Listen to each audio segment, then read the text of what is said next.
Hello, my friends. I hope you're sitting somewhere warm tonight, maybe with a hot cup of tea or a faithful dog at your feet. Let me ask you a question. Have you ever finally achieved a dream? Something you worked for, scraped for, maybe even starved for, only to feel like it was rejecting you? Like the universe was whispering, "You don't belong here?" We've all felt that imposter syndrome, that nagging doubt. But sometimes that bad feeling isn't in your head. Sometimes it's a warning. And sometimes the only thing standing between you and disaster is a pair of amber eyes and a wet nose that knows the truth long before you do. Tonight's story is about Maya, a young girl looking for a home, and Ghost, the dog who had to break her heart to save her life. Welcome to the family. Let's go to Vermont.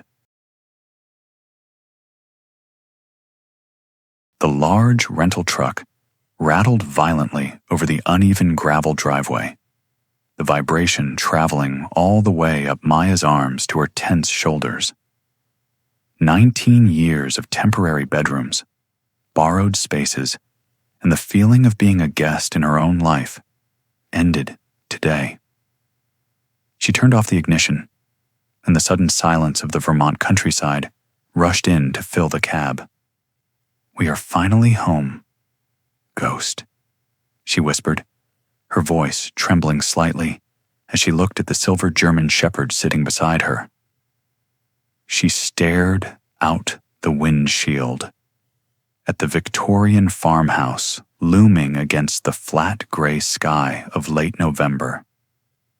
It was a foreclosure she had purchased at a tax deed auction for the price of a used sedan, a desperate gamble that had drained every penny of the small inheritance her grandmother had left her. The house was peeling, its white paint graying like old bone, and the front porch sagged significantly on the left side. To anyone else, it was a ruin. To Maya, it was a palace because it was hers. They entered through the front door, the hinges groaning in protest. Inside, the air was stale and frigid, colder even than the air outdoors. It held the heavy scent of dust, old wood, and decades of neglect. Maya spun in a circle in the empty living room, her boots echoing loudly on the bare hardwood floors. "Look at this space, Ghost," she said, trying to inject cheer into the quiet house. "We can put the couch right there by the fireplace." Ghost sniffed the floorboards meticulously, his large ears swiveling like radar dishes. He seemed okay in the living room, even marking the corner of the brick fireplace with a proprietary rub of his cheek. But when they climbed the narrow stairs to the second floor, his demeanor shifted. At the far end of the upstairs hallway, there was a ceiling hatch, the access point to the attic. It was plastered over with layers of yellowing wallpaper and thick paint, sealed shut like a tomb. It looked like no one had been up there since the 1970s. Driven by the nervous energy of ownership and a need to know every corner of her domain, Maya pulled a small utility knife from the pocket of her jeans. She reached up and sliced along the seam. A sharp, tearing sound broke the silence as years of paint gave way. She pushed up slightly, breaking the seal. A puff of stagnant, freezing air escaped from the crack, hitting her face. It smelled incredibly old. Seeing only absolute darkness above, she pushed the panel back into place, deciding to deal with it tomorrow, when she had a flashlight. Ghost trotted over to inspect what she had done, but stopped abruptly directly beneath the hatch. He threw his head back and sneezed violently 3 times in rapid succession, shaking his ears as if trying to dislodge something unpleasant.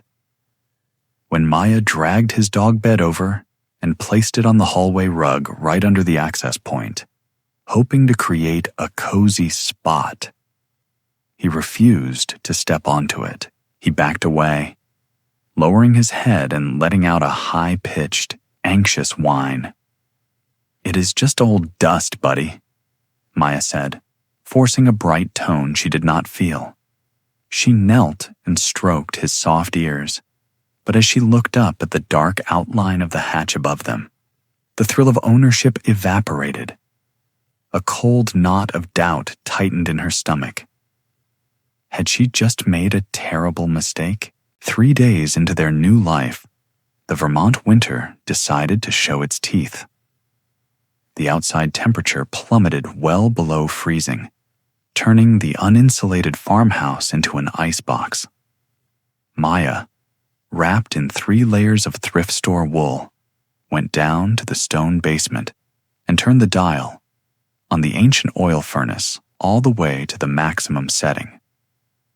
The massive iron machine shuddered and began to hum, sending waves of intense, dry heat rushing through the vents and rising rapidly toward the roof. Above them in the sealed darkness of the attic, the sudden shift from deep freeze to scorching heat triggered a silent catastrophe. Hidden in the shadows were dozens of red plastic jerry cans left behind by the previous owner, Jacob Vance.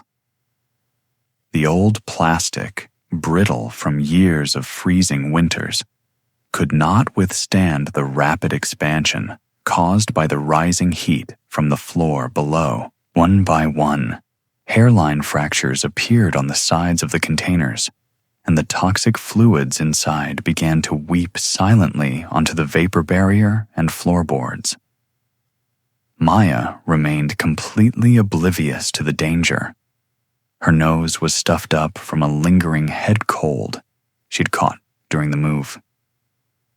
To banish the musty odor of the old house and make the drafty space feel more like a home, she had lit heavy scented candles in every room. The air was thick with the artificial sweetness of cinnamon and pine, effectively masking the faint, sharp tang of gasoline and industrial solvents that had begun to drift down from the ceiling hatch. Ghost, however, was not fooled. He began to pace the length of the upstairs hallway, his claws clicking a restless rhythm on the wood. Every time Maya tried to walk past the attic access to get to her bedroom, the large dog would step in front of her, pressing his heavy body against her legs to physically block her path. He whined low in his throat, looking up at her with desperate, wide eyes. Maya felt a sting of hot tears prick her eyes. She interpreted his anxiety as unhappiness with their new life. "I know it is not much, Ghost," she whispered, gently pushing him aside to enter her room. "I know it is cold and old. I am sorry I cannot give you a better home yet." She closed the door, thinking she was shutting out the draft, unaware she was trapping herself inside with the invisible poison. By nightfall, the blizzard had arrived with full force, burying the world in white. The atmospheric pressure plummeted as the storm cell parked itself directly over the ridge. This drop in pressure acted like a vacuum, sucking the heavy, volatile fumes from the attic down through the cracks in the hatch and into the second-floor hallway. The invisible toxic cloud did not rise. It was heavier than air, so it settled low, creeping along the floorboards like a silent, lethal flood. Maya sat on the edge of her mattress wrapped in a blanket. The house groaned under the assault of the wind, the timbers creaking as if the structure were slowly breaking apart. She reached for her phone to check the weather report, but the screen remained black. The relentless cold and the age of the device had drained the battery completely. She was cut off. She was entirely alone. Outside her bedroom door, Ghost went berserk. The frantic sound of his claws tearing at the wood filled the small hallway. He let out a series of sharp, demanding barks that echoed through the empty house. To the dog, the hallway was filling with the scent of death, and he needed to move his pack leader. But Maya did not hear a warning. She heard rejection, exhausted, sick, and consumed by the fear that she was incapable of making a home. She finally snapped. She threw the door open, her face wet with tears. "Do you want to leave me too?" she yelled, her voice breaking. "Go ahead. I am sorry I am not good enough for you." She slammed the door in his face and turned the lock, collapsing onto her bed to sob. She buried her face in her pillow, unaware that by shutting him out, she had just created an airtight seal against the poison gathering on the other side. Sometime after midnight, the storm claimed a victim outside. A massive pine tree groaned and surrendered to the wind, crashing down onto the main power line. The farmhouse was instantly plunged into absolute, suffocating darkness. The hum of the furnace died, and the silence that followed was heavy and cold. Maya woke with a start, her teeth chattering violently. The darkness felt physical, pressing against her eyes. She felt a deep, primitive need for light and warmth. She reached out in the blackness, her fingers brushing against the smooth, cool metal of her father's old Zippo lighter on the nightstand. She did not think to look for her dead phone. She just wanted to go into the hallway and relight the cinnamon candle on the console table to push back the gloom. She gripped the lighter and unlocked the bedroom door. As she pulled it open, a draft washed over her, carrying a strange heaviness. She stepped into the hallway. Ghost was there, a shadow within a shadow, his breathing rapid and shallow. He was standing rigid, blocking her path, but Maya was too cold and tired to argue. She raised the lighter. With a crisp, metallic snap, she flipped the lid open. The sound acted like a trigger. Before her thumb could graze the flint wheel, an explosion of motion erupted from the dark. Ghost launched himself at her. He did not bite, but he hit her chest with the full force of a battering ram. The impact lifted Maya off her feet and slammed her backward into the bedroom. The lighter flew from her hand, spinning away into the darkness before it could ever spark, clattering harmlessly against the far wall. Maya hit the floor hard, the air driven from her lungs. Pain radiated through her hip, shaking her fully awake. She lay flat on the rug, gasping for breath. Down here, inches from the floorboards, the air was different.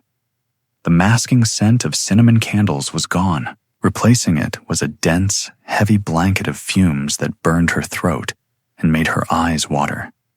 It was the raw, undeniable stench of gasoline and industrial solvents. She froze, her heart hammering against her ribs. Ghost stood over her, whining softly, his wet nose nudging her face. He had not attacked her. He had grounded her. Maya realized with a jolt of horror that if she had struck that lighter, the air around them would have ignited.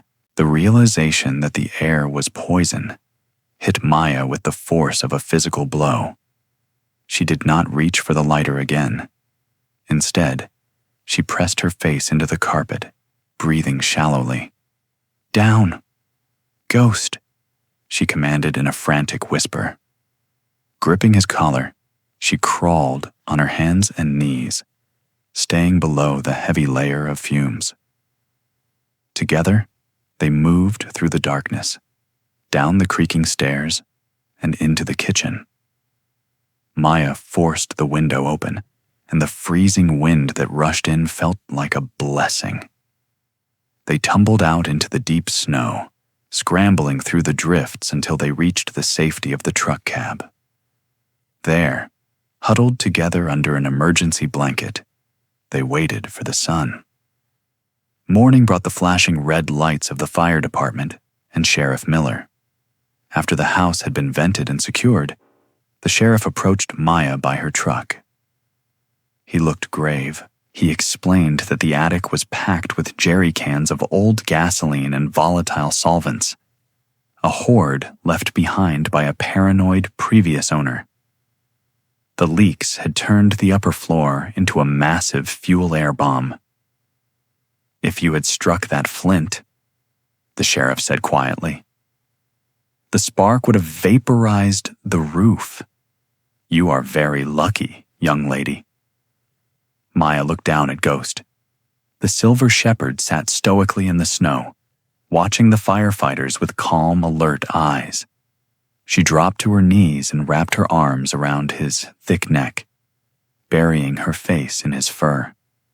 "I am so sorry," she sobbed, holding him tight. "I thought you were rejecting me. I thought you hated our home." She finally understood.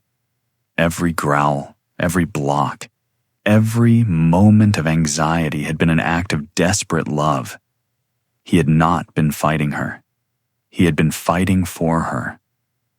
Maya looked up at the old farmhouse. She would not run away. She would use the settlement money to strip the attic clean and renovate the house properly. She had found her true home. It was not defined by walls or a roof, but by the presence of a guardian who would walk through fire or darkness to keep her safe. We often spend our lives searching for the perfect home, forgetting that true safety isn't found in walls or roofs, but in the hearts that beat beside us. Maya thought she was facing the world alone, but she had a guardian angel who loved her enough to knock her down just to save her. If this story touched your heart, or if you have a loyal friend watching over you, I would be honored if you joined our family by subscribing and sharing your thoughts in the comments. And before you go, there is another story appearing on your screen right now about an unbreakable bond that I think you will find just as moving.